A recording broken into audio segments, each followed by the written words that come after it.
തേജസ് ന്യൂസിലേക്ക് സ്വാഗതം. 17ാം ലോക്സഭാ തിരഞ്ഞെടുപ്പിൽ കേരളം 77.68% പോളിംഗ് രേഖപ്പെടുത്തിയതായി ഔദ്യോഗിക വിവരം.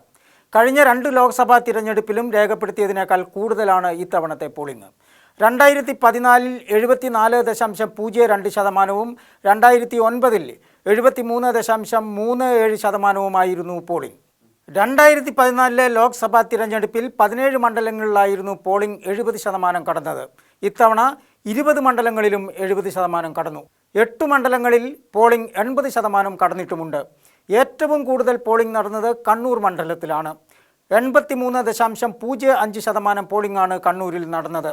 രാഹുൽ ഗാന്ധി മത്സരിച്ച വയനാട്ടിൽ 80.26% വോട്ട് രേഖപ്പെടുത്തിയപ്പോൾ വയനാടിൻ്റെ ചരിത്രത്തിലെ ഏറ്റവും ഉയർന്ന പോളിംഗ് ശതമാനമായി അത്.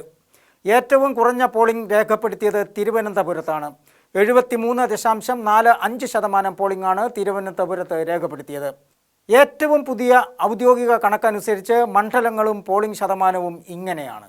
തിരുവനന്തപുരം 73.45%, ആറ്റിങ്ങലിൽ 74.23%, കൊല്ലം 74.36%, പത്തനംതിട്ടയിൽ 74.19%, മാവേലിക്കരയിൽ 74.09%, ആലപ്പുഴയിൽ 80.9%, കോട്ടയത്ത് 75.29% പോളിംഗ് രേഖപ്പെടുത്തി. ഇടുക്കിയിൽ 76.26%, എറണാകുളത്ത് 77.54%, ചാലക്കുടിയിൽ 80.44%, തൃശ്ശൂരിൽ 77.86%, ആലത്തൂരിൽ 80.33%, പാലക്കാട് 77.67%, പൊന്നാനിയിൽ 74.96%, മലപ്പുറത്ത് 75.43%, കോഴിക്കോട്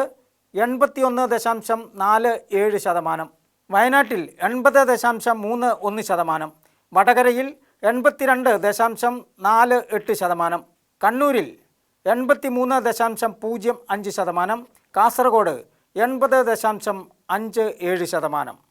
ന്യൂസ് ഡെസ്ക്, തേജസ് ന്യൂസ്.